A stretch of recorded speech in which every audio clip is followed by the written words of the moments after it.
Ladies and gentlemen, good day and welcome to CCL Products India Limited Q3 FY26 earnings call hosted by Nirmal Bang Institutional Equities.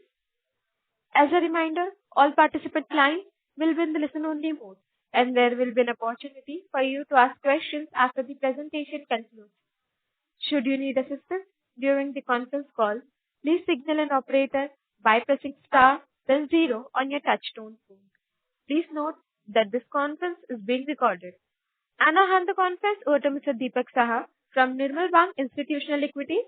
Thank you, and over to you, sir. Thank you, Vikram.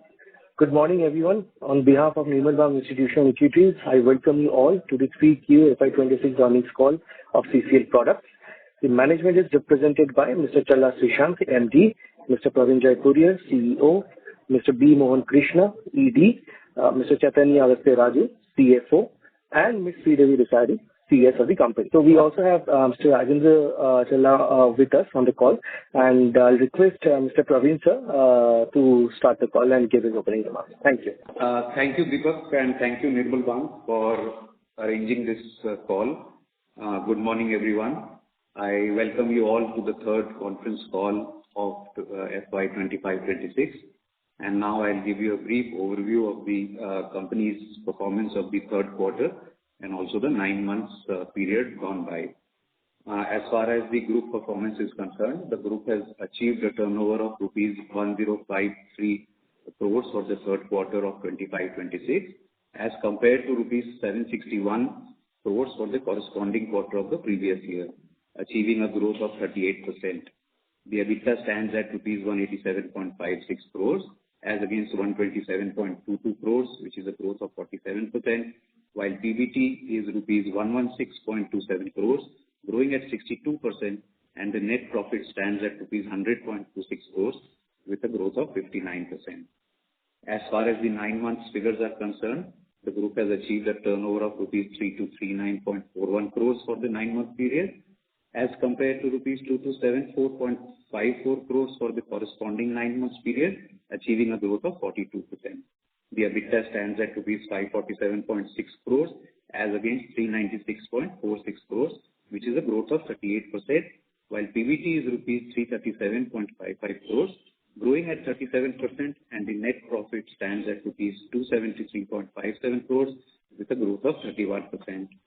The domestic market continues its growth momentum with a gross sales of approximately 180 crores for the third quarter and approximately 480 crores for the 9 months period. Out of this, the branded sales contribute close to 120 crores for the quarter and around 330 crores for the 9-month period. As far as the green, we have been speaking about this intermittently, but the green coffee prices, as far as they are concerned, they remain in the range of 3,600 to 4,000 levels. We'll have to wait and watch, post, I told this before as well, how post-state holidays, how things pan out, and that will determine the range of green coffee prices going forward. Additionally, the company has declared an interim dividend of rupees 2.75 per equity share for rupees 25-26. That is a brief update from our side. I would now open the floor for questions. Thank you. Thank you very much. We will now begin the question and answer session. Anyone who wishes to ask a question may press star and one on the touchtone telephone. If you wish to remove yourself from the question queue, you may press star and two. Participants are requested to use handsets while asking a question. Ladies and gentlemen, we will wait for a moment while the question queue assembles. The first question is from the line of Shirish Pardesi from Motilal Oswal. Please go ahead. Yeah. Hi, Praveen. Srishant, good morning. Thank you for the opportunity. Praveen, if you can give the outlook on the coffee prices because the new crop has just come in.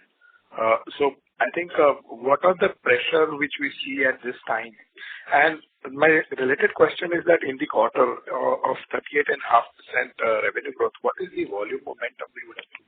And maybe if number you can share. Yeah. Thanks, Shirish, for the question. As I told you, the green coffee prices, the outlook as of now looks much better than what it was a year ago. If you remember, a year ago, this quarter was a most tough quarter in terms of prices where it had surged at the maximum levels. But however, this This quarter, things are looking far more stable than the last year. But having said so, we will still in a little wait and watch period, considering that, Vietnam goes for Tet holidays and there is a little bit of a, selling off tendency before the Tet holidays. So prices are at, softer levels. But the real, test would be after Tet holidays if the, farmers decide to hold on to the stocks. Then we could see some more volatility coming in, some more price increases coming in. But as of now, things look, the only guidance that I would give is that it looks far more stable. The Brazil news is good as of now. The crop looks good unless until there is some other bad news coming in. I think going forward, things are looking much, much better than what it was a year ago. So that's on the green coffee prices. As far as the volume trajectory is concerned, Suresh, out of this 38%, the volume is close to 20% or so. There is another 18 to 20% of value growth that we got for this quarter, and therefore the value growth was at 38%. So just to follow up with the volume, which is going to pick up, and that's my understanding. Will the price stability will come down, and therefore to follow? Is the customer is now giving you a steady order, or there is also a wait and watch mode? And second, how much price increase reduction on the account of all this situation now panning out we will have to take, or the price will remain elevated for some time? So two things, Suresh. We have always maintained that it's actually not right to look at the price growth because that is determined on the green coffee prices, considering we do cost-plus model. So the real, marker would be to see the volume growth and the EBITDA growth. And that, as we have always maintained, that the guidance remains stable. There is no fluctuation there. So really, we are not too bothered on the prices, that even if the prices drop, that's okay, because that's not what we are, guiding the market or we are looking at as a parameter. So that's the guidance, stays from our side, that keep looking at the volume growth and the EBITDA growth from our side. Okay. Just last question. With the stability in the U.S. tariff and other things, does that customer which was holding the inventory or maybe they were lower inventory, is that reflected in the month of January? So there is some spillover which would have happened in the quarter 4. Is that the understanding correct? Not really. I don't think so. People have been holding finished goods inventory across the globe. Yes, in green coffee, there are speculative holdings that happen with the green coffee farmers and the aggregators, but I don't think so. This tariff impact is going to impact much of the trade, and especially for us, because we had the flexibility to supply from Vietnam. So it did not affect us. So even if the lowering of tariff also is not going to help us, or it did not adversely help us, adversely affect us 2-3 quarters ago, it's not going to give us undue advantage now also. So our position remains stable as it was before, going forward as well. Okay. And yes, the customers are considering the green coffee prices are now the more stable they are more assured they are. So the long-term contracts obviously start coming in, and this is evident in our volume growth also. If you see last year, when the prices were so choppy, our volume growths were in the range of 10 to 15%, which goes to now 15 to 20%, considering long-term contracts have started to seep in. The confidence has started to seep in amongst customer that the prices are much more stable than what it used to be last year. So I was just asking, thank you, Praveen, but I was just asking, with the price stability, is there expectation that quarter 4 volumes will be much more than 20% what you've delivered this quarter? No, not really. See, quarter 4, we have already, for the next subsequent quarters, our contracts are almost done. We are we know how it will be. So there won't be any, undue advantage that we'll get on in this quarter. Okay. Yeah. Thank you, and all the best. Suresh, this is Rajendra Prasad. Yes, sir.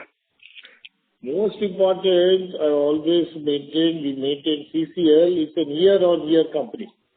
Don't look at quarter to quarter. History, 30 years history, sir. So there is nothing, we have built the capacity, slowly it will come. and, everything falls in place. They will not, nobody buys just like that and keep stock. Especially in a volatile market like green coffee, what exactly is happening, nobody knows, nobody can predict. So as far as CCL is concerned, we always look for long-term, stable business. So there is no issue at all. Okay? Okay. All of you should only look CCL on a year-to-year basis. Okay, sir. Okay? Thank you. Just like Praveen just now explained, what we have done in the domestic also. Slowly, it will take little time. Doesn't matter. But we are very much there. Okay, sir. Thank you. Thank you. Thank you. The next question is from the line of Vivek Ganguly from TCG AMC. Please go ahead. Thank you. I just wanted what would be the debt level as of the quarter end, and if you can give the debt level for the corresponding period and also the interest cost, rate of interest. Yes, Vivek. We continue to channelize our efforts to deleverage the balance sheet. There is a subtle shift in our finance strategy towards a more cash flow oriented and working capital oriented approach, which is actually helping us in terms of reducing the debt. The gross debt, which used to be around 2,000 crores a year ago, has come down to 1,448 crores as at 31st December 25. This is the gross debt. Net debt would be around 1,248 crores. Thank you. And the interest rate? Interest rate would be around 7% on an average across the group. And our guidance was to 1,250 crores for the end of, as at 31st March 26, we have given a guidance of 1,250 crores. We can see we are almost a quarter ahead of the guidance, but we'll stick to that guidance. Great. Thank you. That's all from my end. So one small aspect is basically, in spite of the significant increase in the volumes, the debt has actually come down. With the increase in volumes, the working capital should have ideally gone up, but we have actually brought it in the opposite direction. Right. Yeah. Thanks. Very credible. Thank you. Thank you. The next question is from the line of Keshav Zaveri from MK Investment Managers. Please go ahead. Yeah, hi. Thank you very much for the opportunity, and really heartening to see Mr. Rajendra Prasad also being on the call. Thank you so much, sir, for being there. I have a question on our volume number and slightly longer term. Once we hit, let's say, the full capacity, which is to be about 78,000 tons, when we do the peak utilization there, what would we be as a market share of the outsourced instant coffee globally? And once we hit that number, then should one assume that, post that the growth will be in line with what the market would grow at, because we would be fairly large market share? That's the question one. And the second question is on our retail business in India, the branded coffee. If you can give some, idea on how that business is progressing third quarter this year. Thank you.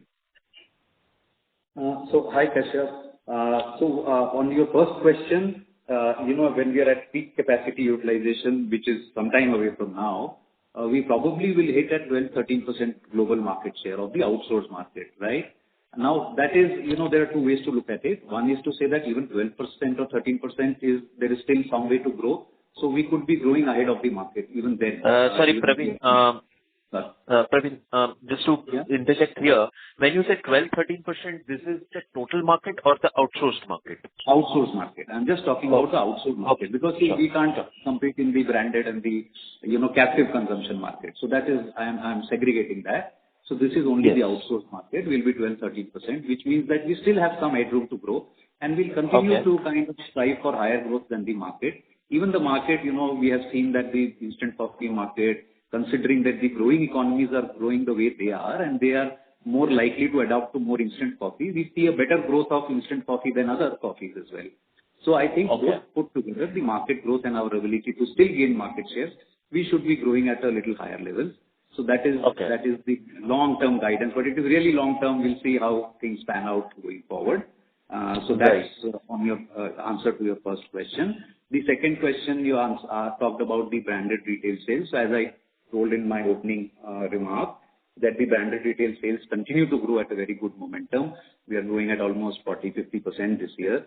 And this year we are likely to close at around 430-440 crores of only branded sales. And the India sales will be around 650 crores. And we have been gaining constant, market share and expanding our distribution. We are now directly distributed in 140,000 outlets. We are also expanding our networks beyond south, which is north, east, and west markets. On most of the e-commerce and the modern retail platforms, we are very strong, number 3, and in some cases even number 2 player. We are outgrown some of our more illustrious competitors.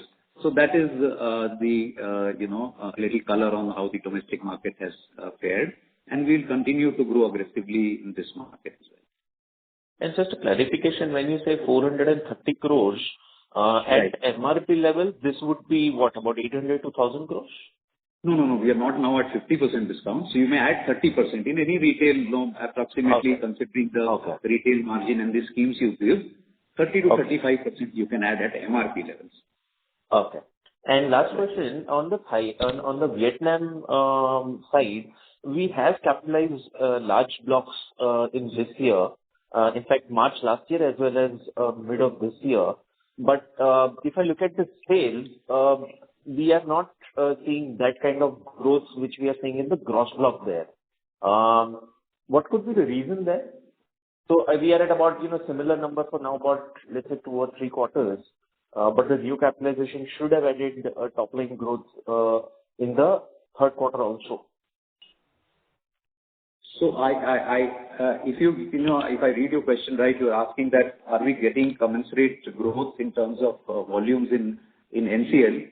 I would say yes, we are, because a lot of, if you see even margin profile improvement is because of the FD capacity utilization, which is now at much better levels than, because last year there was no FD capacity in Vietnam. So we are getting commensurate growth from Vietnam as well. But utilization even today would be in the new capitalization would be less than 50%? No, less than 50%. But this, considering that this is the first year of operation, utilization of 25-30% is in fact a very, very healthy utilization. And that's what we had planned, and that's what we are completely on target on that. Absolutely. And again, Praveen and team, Mr. Srishan, Mr. Rajendra Prasad, fantastic show. Thank you so much for these numbers. Thank you.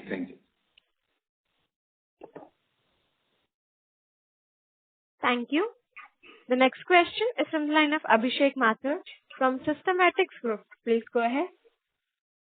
Yes. Hi, sir. Thank you for the opportunity. My first question was on our EBITDA per kg, which is a key measure for us. If I'm not wrong, it would have been approaching about rupees 140 for the quarter, and you can correct me if that's not accurate. But the question here is that, now with coffee prices probably on a downtrend on a Y-on-Y basis at least, what should we expect in terms of the response on the EBITDA per kg as we enter into a cycle of maybe declining coffee prices YOY? Would this metric respond negatively? Would it come down, or would it not be affected? Just trying to understand the dynamics between these two, the coffee price and the EBITDA per kg here. So I'll answer your second question first. Absolutely, there will be no impact on EBITDA, because a lot of people ask these questions. We don't speculate on coffee prices. It's a costless model, very sound in terms of how we build prices. So even if the coffee prices come down, our per kilo EBITDA will remain intact. So there is no impact there. Now coming to your first question, yes, you are right. We have now improved our EBITDA per kilo. It's now at 135, 140 levels, and we'll try and continue to maintain at these levels. As Mr. Prasad right now just said, that don't look at quarter to quarter. There will be some variations. A lot goes in EBITDA per kilo. What is the product mix? What is the type of SKUs you are selling? Large packs, small packs. A lot of things come into play. Freeze-dried versus spray-dried. So long-term guidance has been that we'll keep improving, but 135, 140 levels we have achieved, and we'll try and maintain these levels going forward as well. And of course, there will be quarterly variations. Don't look at quarters. Maintain the long-term view on our EBITDA per kilo. Sure. Great, sir. Second question, sir, on just wanted to understand if there is any contribution or impact from the foreign exchange changes. So obviously part of our business would be naturally hedged, but even so, if you can talk about whether we are seeing any impact of FX changes on our business, and if you can talk about any other kind of hedging that we follow. See, Abhishek, we have a natural hedge sort of thing. Most of our imports, most of our raw material procurement happens only from, most of our procurement is only through imports. And since you have exports and you have imports, it is supposed to get naturally hedged.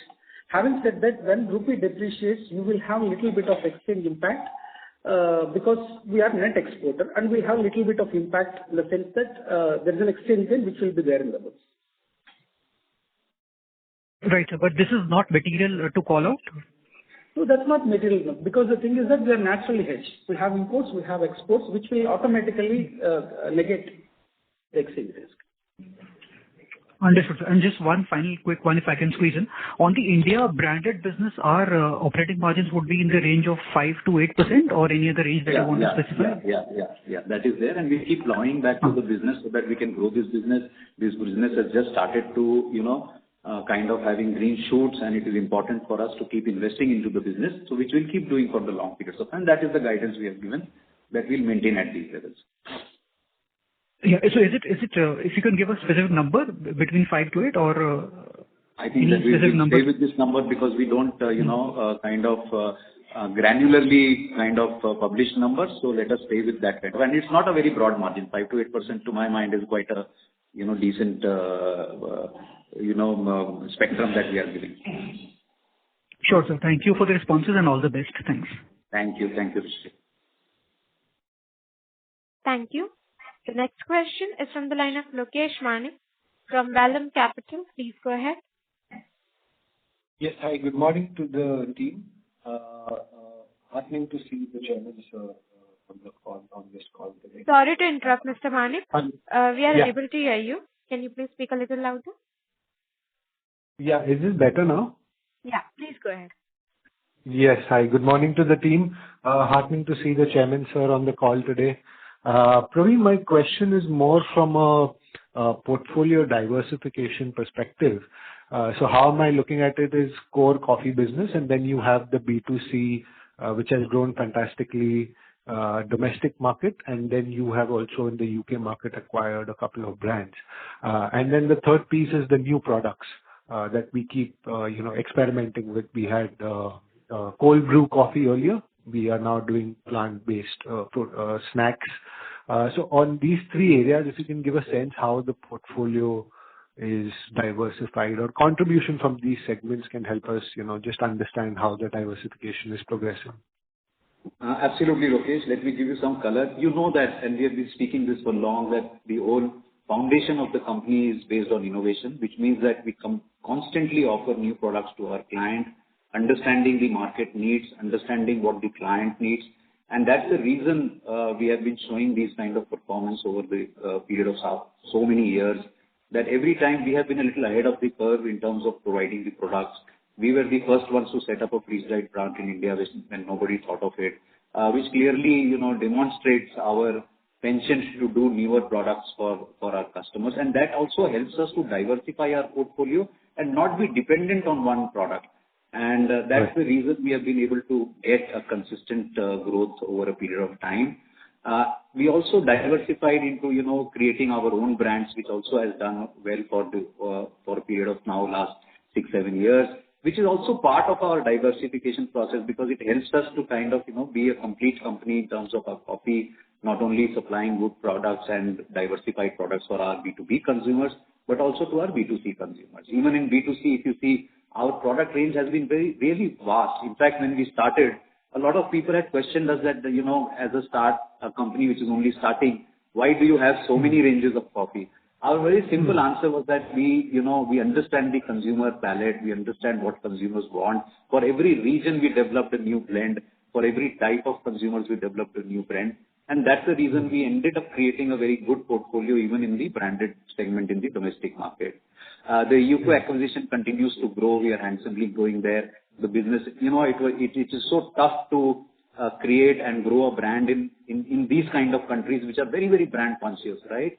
There also we have been doing extremely well. As far as the question of plant-based meat is concerned, Lokesh, that category itself, if you see around you, has kind of, has not done well. In fact, the whole category is almost on a shutdown basis. And we quickly took a call because we didn't want to, further our losses in that category. So we quickly cut down on the losses and we stopped that category because we didn't see the category, the way it was evolving, is going to evolve well in the future. So we are now rethinking that is protein a good category and how we can participate in that category. And while we are doing that, our thought of diversification doesn't end here. We said that can we see beyond coffee?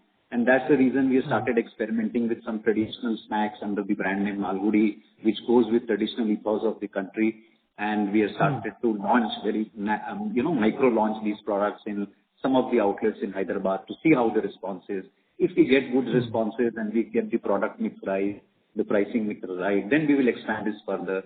So that's in all, with the base being innovation, a color on how diversification has been the key for the company in any segment that we operate. So that probably, completes your answer to your question. If you have anything in more detail to ask. Yeah, just one more on the success of 2-in-1 and 3-in-1s in Europe, especially. They were quite well known and famous. India also we tried to introduce. So on both these fronts, how are we doing on those product portfolios? Yeah. So look, it's just a small correction. It was not very popular in Europe. It was very popular in Southeast Asia. Yeah, it was very popular in markets like Vietnam, Singapore, Malaysia, Indonesia. And the prime reason for this was that there was always a shortage of milk in these countries. Yeah. So for them, 3-in-1 and 2-in-1 became very popular choice, and they kind of grew up on such kind of coffee. And now coming to India and European markets, these categories are doing well because it's not as big as what Southeast Asia is, because fundamentally these countries are milk surplus countries. They have enough of milk. So 3-in-1, 2-in-1 will take its own time to develop. But in certain segments, like let's say the student segment, the single office going segment, these segments, it is catching up and growing. Europe, we are yet to see massive growth. Also in Europe, supplying of 3-in-1 is a challenge because they don't allow dairy from any other country. So we have to look at other options. So as and when things evolve, we will keep you updated. But that's the update on these segments. Praveen, just last one, just to add on this. If you see the growth in the future coming for coffee, mainly for emerging markets and mainly Southeast Asia, then 3-in-1 and 2-in-1s would be a good bet then? That should I take this forward then? No, it's already a good bet. We are not saying that it's not a good bet. But all these countries, Southeast Asian countries, they're very strong brands. In fact, a lot of brands we supply coffee to. So we are already, in a way, participating in that growth that is happening in 2-in-1 and 3-in-1, because to a lot of brands, we are the suppliers of coffee. Now, the only question that remains is that do we participate in these markets with our own brands? That we'll check and see that is it fruitful to operate in already crowded market, which is, unless and until we have a product innovation, some differentiator, we would not like just to kind of go ahead and participate in the market. So we'll see how things pan out in these markets. Right now, our focus is in India, and we'll start seeding some of our brands in some of the other markets, but that's been the focus right now. Great. That's it from my side. Thank you so much. Thank you. The next question is from the line of Kushal from Asian Broking. Please go ahead. Kushal, your line is unmuted. Please go ahead. Hello. Yes, you are audible. Please go ahead. Yeah, I just wanted to know new product segments the company is exploring, like any new segments the company is planning to get into, apart from... Sorry, just to interject, are you asking about new segments within coffee or new segments outside coffee? Overall business. Overall business, yeah. So, okay. Let me answer you in two phases. One is within coffee also. I just now spoke about the new types of coffee that we have been experimenting with. I told you about how we were the first ones to introduce or get into freeze-dried coffee in India. Then, things like instant cold brew, which was like unheard of phenomena. We developed it, and that is going handsomely for us. We are also now developing specialty coffee, which was only, restricted to roast and ground and green beans. Roasted beans. We are now kind of, we are experimenting that can we bring these concepts into instant coffee. So these are some of the innovations that we are doing, the micro grounds and things like that. So various innovations we are doing depending on which markets we want to operate in and which clients we are supplying to. So lots of innovation on B2B. On the B2C front, as I just explained, we are also seeding or let's say experimenting with some of the categories which are outside coffee. Can we look at things like snacks which go well with coffee and helps us with our distribution and kind of helps us penetrate the market better in the FMCG segment. So these are some of the experiments. Already on the vending side, we are supplying tea to a lot of our clients because the vending business is not just about coffee, it is about coffee and tea as well. So these are the segments that we will be experimenting, seeding the seeds. We are not, we have never been one company wherein, we suddenly kind of, do a market bombing. We seed the markets. We see how things are, how responses are coming in, do some product changes as per the market, go step by step, and that's how we will grow the market. So that's what we will continue to do in the future. So these are some of the categories that we will try and experiment with. Thank you, sir. Thank you. The next question is from the line of Deepak from Sundaram Mutual Fund. Please go ahead. Yeah, thank you for the opportunity. I'm audible. Yeah, Deepak, you're audible. Yeah, hi, sir. So my first question is on small pack. Could you please highlight what is the small pack capacity we have right now and what is the utilization level? And is there any expansion plan, let's say, in the next 12 months for that? The expansion plan, Deepak, will depend on how the future orders are. So let's say, for example, let me break it down into, let's say small packs. Within small packs also you have different types of packaging, right? From sticks and sachets to pouches to, glass jars, tins. So all these kinds of packing are there. So let's take an example of small packs. So we have seen a lot of, demand for the real small pouches because these are unit price pouches.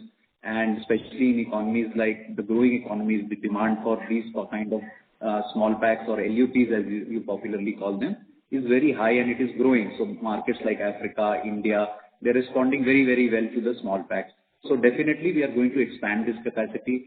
Right now, if I aggregate all these small packs, our capacity is 12 to 14,000 metric tons of small packs we can do. Already we are running out of capacity in these small units like sticks and the sachets. So we are going to expand this in the near future. For glass jars and cans, we have enough of capacity as of now. But if we see that we are nearing full capacity, we'll expand that also. Last time also we had briefed that our units are constructed in such a manner that you can kind of, do modular expansion as well. So as of now, the small pack facility is such that by just adding machines, we can add the capacities for the small pack. So that's where it is. So again, to reiterate, sticks and pouches, we are almost running at full capacity. And in glass jars and cans, we are at 50 to 60% of capacity utilization. So there is some way to go. And this we are going to expand in the near future. Okay, thank you. And the second question is on volume front. So if I look at our 9 months volume growth, we are almost doing 18 to 20% volume growth. So in Q4, is this kind of volume growth sustainable for us? I'm asking because I guess relatively the base is higher versus last Q4, since that was a quarter where we also had double-digit volume growth. And to continue on this, would it be fair to assume that, on a higher base of FY26, at least 11 to 12% volume growth is possible for us, let's say in 27 and 28? Definitely, this quarter, our volume growth should be, as good as what we have seen in the first 9 months. Yes, you are right. Last year, the same quarter was a very high quarter for us. So we had also expected that the, growth at least, while we'll keep the momentum, the growth will be a little less. But we are confident that on a yearly basis, we will be growing at a, 18-20% volume growth.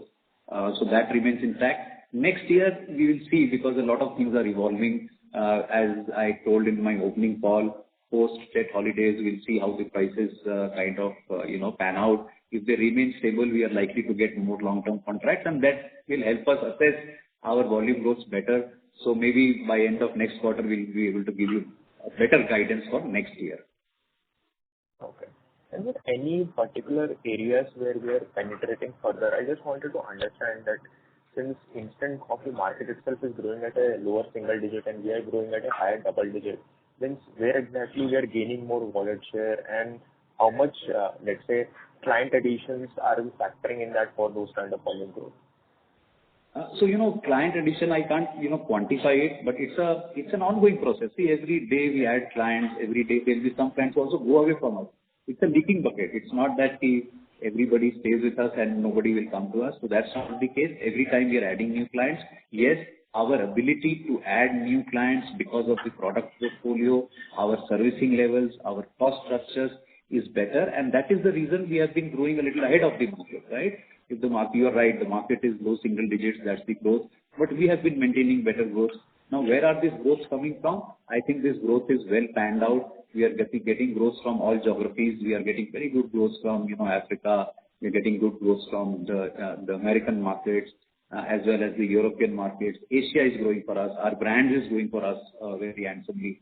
So we are getting very all-rounded growth, and it is not skewed towards a geography or a client that is there. Even our client base is, very well spread out. We have already spoken about this. Our top 20% of the clients contribute only 40 to 50%, which means that the diversification of our clients is also very good. So that's the bottom line, that the growths are coming from all quarters. Very helpful. If I may squeeze in one more, just on the gross debt part. So earlier, sir highlighted that our gross debt has come down despite such a high volume growth. Just wanted to understand, sir, how we are able to manage this. Is it because of change in sourcing mix, or is it because of better inventory management? Just wanted to understand what is going right for us in terms of working capital management. It's all about working capital management, bringing in operational efficiencies into the system. So if you bring down the DIO days, obviously your working capital will get freed up, right? So the same is the case with DSO. If your realizations are faster, right? So it obviously generates free cash flow, which in turn will be utilized to service the debt. So what we have been doing for the last few quarters is that we have approached the customers and then renegotiated the contracts, saying that we'll reduce the credit periods, and that has helped us in terms of reducing the DSO days, which in turn helped us reduce the debt. Also, just to add to this, one wouldn't deny that the softening of coffee prices, our ability to hold less of green coffee, because in a higher rising coffee prices market, you tend to hold more inventories as well. So again, it's not a single factor that is helping us. It's a multiple of factors that is helping us to get to a better debt levels as we see today. Very helpful, sir, and all the best. Thank you. Thank you. The next question is from the line of Deepak Saha from Nirmal Bang Institutional Equities. Please go ahead. Hi. First of all, congratulations on this great execution, sir. And really pleasure to see Chairman sir on the call. So just one question, Praveen sir. First of all, given the kind of a volume growth that we have seen and the working capital management that we have done, so earlier we had this sourcing issue given the geographical proximity from, say, Brazil and our dependence on Brazil and Vietnam. Now, given the coffee prices have started coming down, so what would be the sourcing mix between, say, Brazil, as far as green coffee is concerned, on the Brazil side and Vietnam side? So, Deepak, we never have a sourcing issue because, see, we are an export-oriented unit. We have the flexibility to source from Brazil, Africa, Vietnam. Yes, the logistics time does increase when you import from Brazil.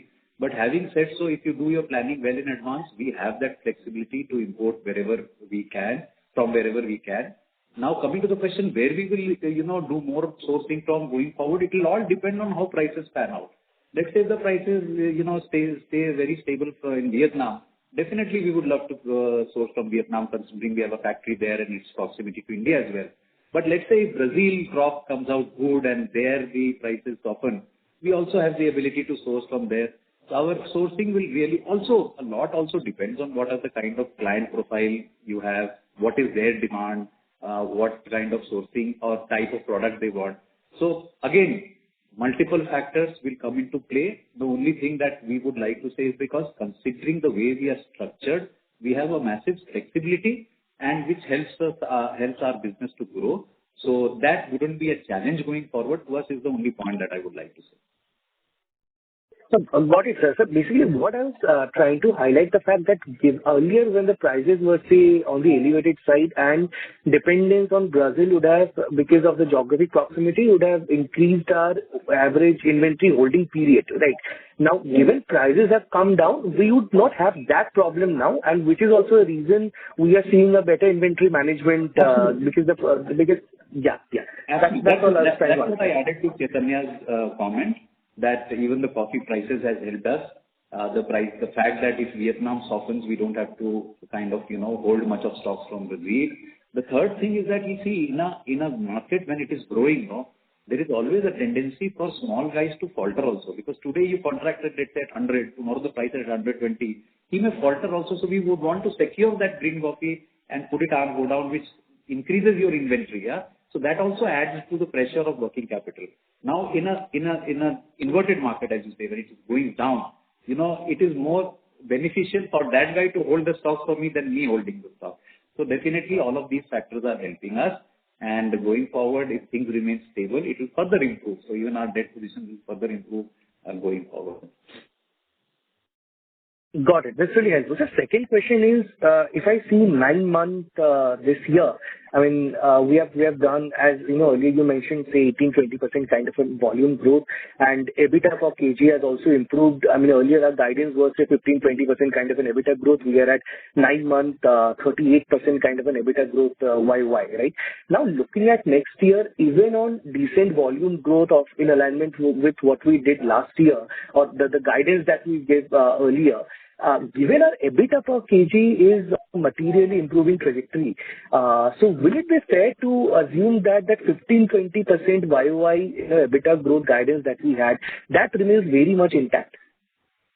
Not only intact, this year again, as you have to see all year, we already at 30%. So in fact, you can take it from our side that the guidance gets revised for this year at approximately 25% or so. So that we are very definite about. Now going forward next year, as I told you, give us a couple of months time because a lot will depend on how the prices and coffee prices and all pan up and how the contracts will evolve. If the contracts are going to be, if the coffee prices remain soft, the contracts will be long term and our guidance of 15-20% will remain impact.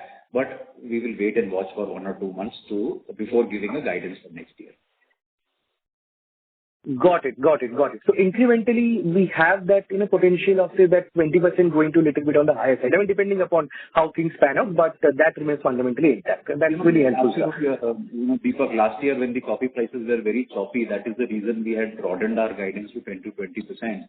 But things panned out well for us. We will continue to strive for it. But if you ask me a guidance, I will wait for a month or two for the coffee prices to come in. Then we will give a guidance for next year as well. Yeah. No, fair enough. Sir, coming to the B2C side, so now as we're targeting say 430 crore kind of a number this year, and what would be the number for 9 months so far that we have done? So 330 we have already done. We're going to add another 100, 110 in the last quarter. Of course, these are primary numbers. We'll see the last month because only last month we drive more of collection and less of pushing into the market.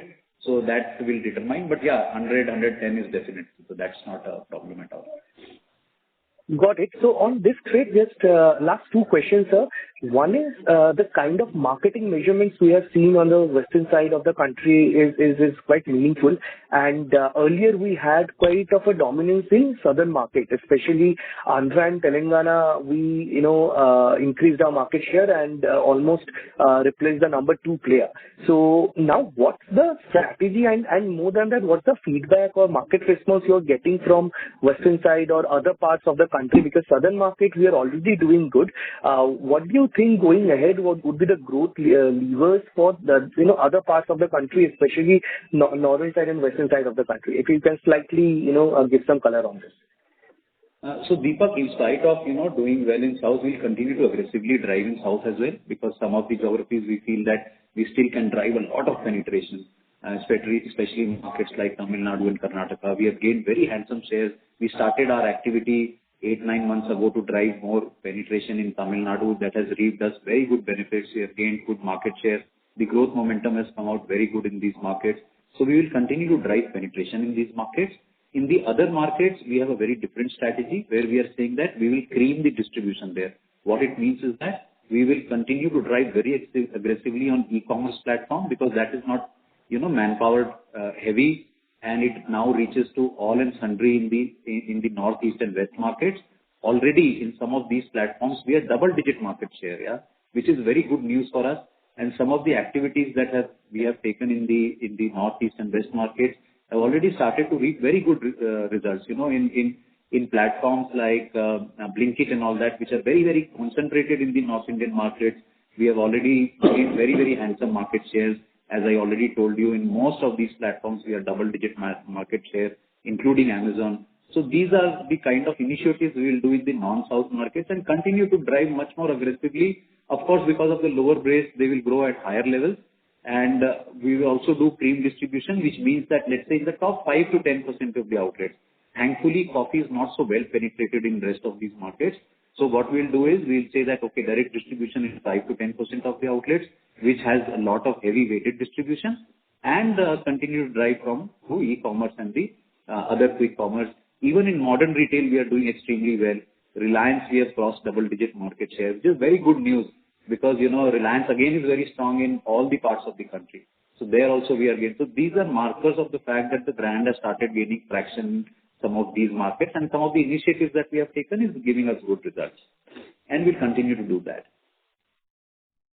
So really heartening to see that the kind of response is there. I mean, really great to see. Thank you. Last question to CFO, sir. On the cash flow from operations and free cash flow side, given debt has come down and overall, there's no meaningful CapEx going to happen, say, in FY27 and subsequent year. So what kind of, and our working capital efficiencies have really kicked in, right? So congratulations on that part. So what kind of CFO and free cash flows that we are looking for, say, FY27 and FY28, just some color on that. Yeah, thanks. So probably it may be too premature for me to comment on that. For the current year, we have generated close to, on a TTM basis, we would have generated close to 700 crores of free cash flows, right? So we'll continue the same momentum, and probably now that we have higher operating profit and working capital efficiencies, both will lead to higher free cash flows. So we continue the momentum, and probably it may be slightly ahead of 700 crores is what we expect. Got it, sir. Thank you. That's helpful. Thank you. The next question is from the line of Samay Sapni from Helios Capital. Please go ahead. Good morning. Thanks for the opportunity. So in Q3, what would be the blended utilization levels? So at an overall level, we are around 65%, 65 to 70%. Yeah. And so we are at 65-70 right now in Q3. Now, could you just share some timeline? Now, we are going to could you share a timeline on how we are going to reach like full capacity levels? By what? So do we see 65% in the next, maintain 65% in the next few quarters, and when shall we start seeing an uptake? Like, could you share some color on that? So, let's say at an annual level, next, by the end of 2 years from now, let's say, we are looking at an 85-90 kind of a capacity utilization. And that's the time we'll see that going forward, how do we want to, build capacity, which areas do we build it ourselves, get into strategic partnerships. So all that will start happening after 2 years. Yes, we'll put our thinking hats maybe after 1.5 years to see what directions we'll look forward to go. But next year will be really critical if, let's say, the volume growths are maintained in a similar trajectory of 15 to 20%, then, we definitely will be very close to 80-85% in 2 years, and that's the time we'll start thinking about adding fresh capacities. Okay. Thank you for that. That was really helpful. Thank you. Ladies and gentlemen, we'll take that as the last question for today. I now hand the conference over to the management for closing comments. I thank you all for attending this conference, and thank you Nirmal Bang for arranging this conference. We will look forward to meet all of you in the next quarter margin calls. I would just like Chairman to give a closing remark on the call. Thank you, everybody. Just have patience. That's all I can say. Everything will go as we had planned. Okay? Thank you, Nirmal Bang. Thank you, everybody. We are always open to any kind of question, so there is no issue at all. Thank you. Thank you very much, sir. On behalf of Nirmal Bang Institutional Equities, that concludes this conference. Thank you all for joining us today, and you may now disconnect your line.